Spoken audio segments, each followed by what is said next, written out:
Bonjour à tous.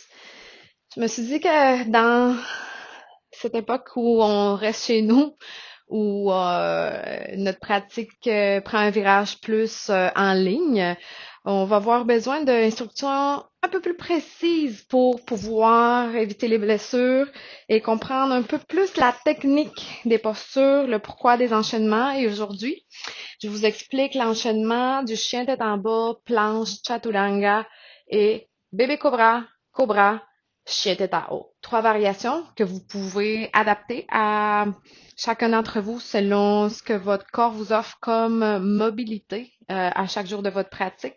Et j'ai un bonus pour vous d'un enchaînement avec la chaise pour ceux et celles qui ont des problèmes aux poignets, aux épaules, ou même les femmes enceintes qui ont besoin d'un peu plus d'espace quand ils font ces chaturanga. Donc, j'ai ici aujourd'hui mon modèle Jean-François qui va m'accompagner pour pouvoir vous expliquer. Et vous allez voir peut-être les chats parcourir un peu partout.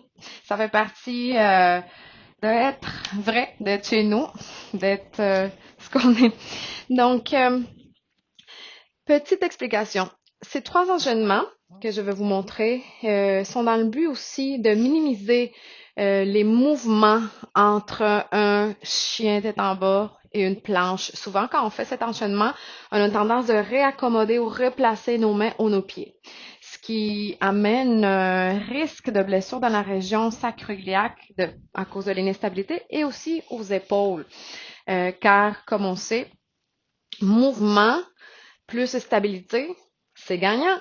Mouvement avec un corps inestable, risque de blessure.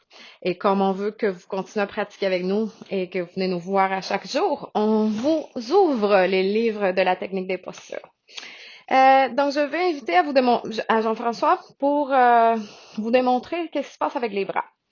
Si vous travaillez la posture de l'enfant, et j'aime beaucoup débuter mes enchaînements avec l'enfant parce que ça nous donne une idée de l'emplacement de nos bras, de nos mains. Si lui relâche, lui, ce bras droit, notez la différence de distance entre la main droite et la main gauche. Même si de là, peut-être, vous n'allez pas voir beaucoup d'espace, il y a quand même un impact. S'il relâche le bras opposé et prend son chien tête en bas à partir de là, et suite à ça, il prend sa planche. Les épaules, comme vous voyez, vont dépasser les poignets. Et l'attitude souvent de nos élèves, c'est marcher les mains vers l'avant ou reculer les pieds vers l'arrière pour accommoder. Et c'est là que les problèmes dans cette région et dans cette région arrivent. Dépose tes genoux au sol, reprends ta posture de l'enfant. Si vous prenez votre mesure et vous travaillez avec le bras complètement allongé et on décolle les avant-bras du sol, toujours en gardant la rotation externe des épaules, le dos long, mains bien ancrées et doigts complètement écartés. C'est une rotation externe qu'on veut des épaules. On ancre la base de l'index et le pouce. On retrousse les orteils et on remonte dans notre chien tête en bas. Premier enchaînement. Dans le chien tête en bas, vous pouvez marcher un petit peu pour dégourdir les jambes. La direction de chien tête en bas va de l'arrière des fessiers, cuisses, mollets, talons et des mains, bras, épaules vers le plafond en diagonale. Suite à ça, on prend une planche. Pour la première option, on inspire et à l'expiration, on dépose les genoux au sol. Une fois dans la posture, notez que c'est une demi-planche, c'est pas la posture de la table. Et ici, il faut faire attention de ne pas affaisser le bas du dos vers le bas. Sinon, gardez un basculement postérieur pour garder la courbe lombaire le plus neutre possible. À partir d'ici, on va plier à partir des coudes pour avancer. Donc, les coudes ne reculent pas nécessairement, c'est le corps qui avance et on va jusqu'au sol. Une fois au sol, les dessus des pieds se déposent complètement. Et à l'inspiration, on décolle pour le bébé cobra. On décolle sternum, front. On roule les épaules vers l'arrière. On colle les coudes, jambes actives, on presse les dessus des pieds au sol. Et on expire, on dépose. Pour sortir de la posture, on retrousse les orteils et on va le faire graduellement, c'est-à-dire on pousse sur nos mains, on fléchit les genoux et on dirige le bassin vers l'arrière, vers les talons. Une fois là, on remonte dans notre chien tête en bas. Super. Ça, c'est option 1. Option 2.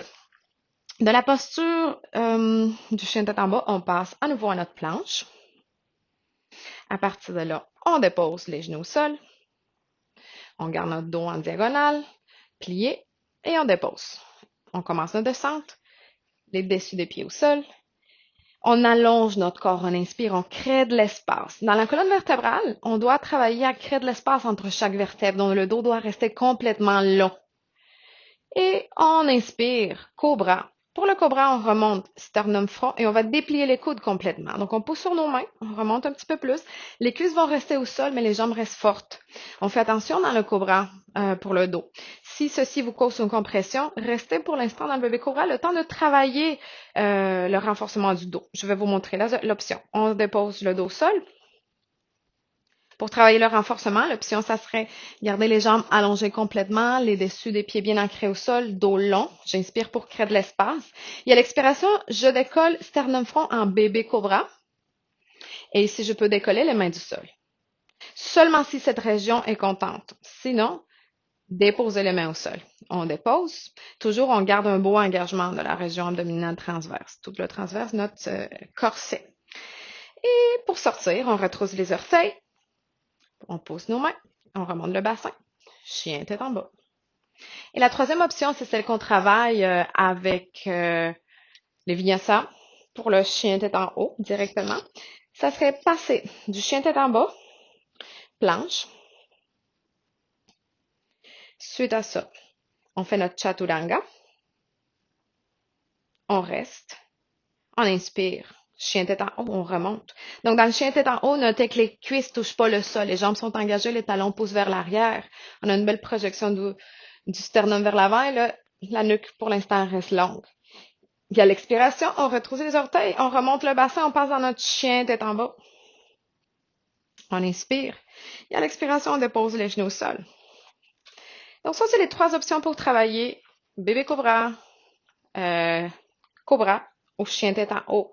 Notez que les deux premières options, les cuisses vont jusqu'au sol et c'est à partir de là qu'on remonte dans notre extension de la colonne. Dans la troisième option, les cuisses ne touchent pas le sol, on travaille parallèle et à partir de là, on se projette vers le haut dans notre extension. Surveillez toujours ce qui se passe au niveau du bas du dos. La quatrième option, ça va être avec la chaise. Tu peux marcher les mains vers l'arrière, dérouler ta colonne et revenir tranquillement vers une posture assise. Je vais prendre un moment pour placer la chaise. Et je t'invite à revenir debout dans la posture de la montagne devant la chaise. Pour l'enchaînement, on va travailler chien tête en bas, planche, chien tête en haut. Donc à partir d'ici, dépose le main de chaque côté de l'assise de la chaise. Fais un grand pas avec ton pied droit vers l'arrière et ton pied gauche. Une fois la distance prise, expire pour remonter ton bassin dans un chien tête en bas supporté. La tête reste entre les biceps. On éloigne les épaules des oreilles. On observe de garder le dos long. Et ici, surtout, faites attention dans cette région, vous pouvez plier les genoux. Si le dos s'arrondit, on va juste exagérer la posture. Arrondis-moi le dos. Plie les genoux. Et quand on plie les genoux, le dos reste long. À partir de là, on inspire. Et on expire, on passe à notre planche. On aligne épaules, poignets. Les jambes sont fortes. Courbe lombaire neutre. Inspire. Expire. Et à la prochaine inspiration, chien tête en haut. Chien tête en haut. On éloigne les épaules des oreilles, les clavicules se dirigent de chaque côté. Ici, il faut faire vraiment attention au bas du dos.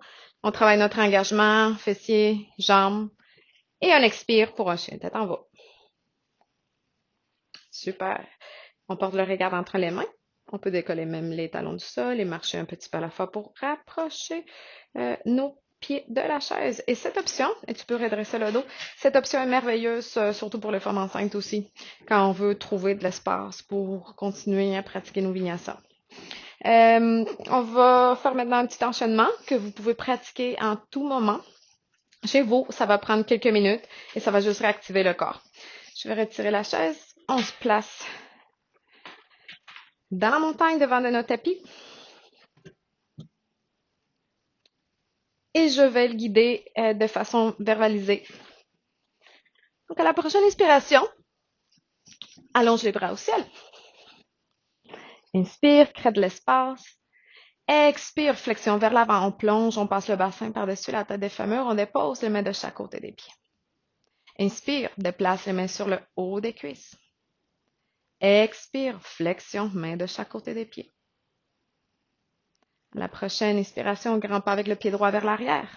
Dépose le genou droit au sol, dessus du pied au sol. Inspire, allonge les bras au ciel. Bassin neutre, on éloigne les épaules des oreilles. On expire, on dépose la main de chaque côté de notre pied gauche. On retrousse les orteils du pied droit, décolle le genou. Reste un moment avec la jambe allongée, inspire. À l'expiration, grand pas avec le pied gauche vers l'arrière. On passe un chien tête en bas. Inspire. Expire, planche. Inspire. Expire, genou au sol. Et on va jusqu'au sol, complètement. Dessus du pied au sol, on allonge notre corps. On inspire pour un bébé cobra. On remonte du sternum front. Expire, on dépose. Retrousse les orteils, pousse sur la base de tes pieds pour remonter vers un chien tête en bas. Inspire. Expire et à la prochaine expiration, décolle les talons du sol. Fléchis les genoux, porte le regard entre les mains, marche, saute ou fais un grand pas avec le pied droit, pied gauche. En inspirant, on déplace les mains sur le haut des cuisses. Demi-flexion. Et on expire, flexion complète. Inspire, allonge les bras au ciel, redresse le dos. Expire, main au centre. Donc, on va travailler le côté gauche avec un enchaînement qui va vous donner une variation pour travailler un petit peu plus les jambes. Inspire, allonge les bras au ciel. Expire, flexion complète. Main de chaque côté. Inspire, main sur le haut des cuisses. Expire, flexion, main de chaque côté des pieds. Inspire. À la prochaine expiration, grand pas avec le pied gauche vers l'arrière. Cette fois-ci, garde la jambe allongée. Inspire. Expire, décolle les mains du sol, bras vers l'arrière. Décolle un petit peu plus le sternum, dos long, on inspire. Expire, tu peux même allonger les bras et soulever les bras. Et la tête va rester entre les oreilles. On garde le dos long. Inspire. La différence entre cette posture et la précédente, c'est qu'on protège un peu plus notre dos dans cette posture. La courbe lombaire reste le plus neutre. Expire. On dépose la main de chaque côté du pied droit. Et on déplace notre pied droit vers l'arrière pour un chien tête en bas. Dos long, on inspire. Expire, planche. Cette fois, on va l'enchaîner avec un Chaturanga. Descente. On reste. On remonte avec chien tête en haut. Force dans les cuisses, talons vers l'arrière. Et on expire et on passe directement avec chien tête en haut. Inspire. Expire, décolle les talons du sol, fléchis les genoux, porte le regard entre les mains. Et marche ou saute ou fais un grand pas avec le pied gauche, pied droit vers l'avant. Inspire, déplace les mains sur le haut des cuisses. Demi-flexion. Expire, flexion complète. On inspire, on allonge les bras aussi. On redresse le dos complètement vers l'avant. Expire, main au centre. On revient dans notre montagne. Donc, ceci a été un parcours à travers de la technique des postures. Et une petite pratique que vous pouvez faire en tout moment pour réactiver votre énergie. J'espère que ça va vous aider à poursuivre vos cours. Merci d'être là.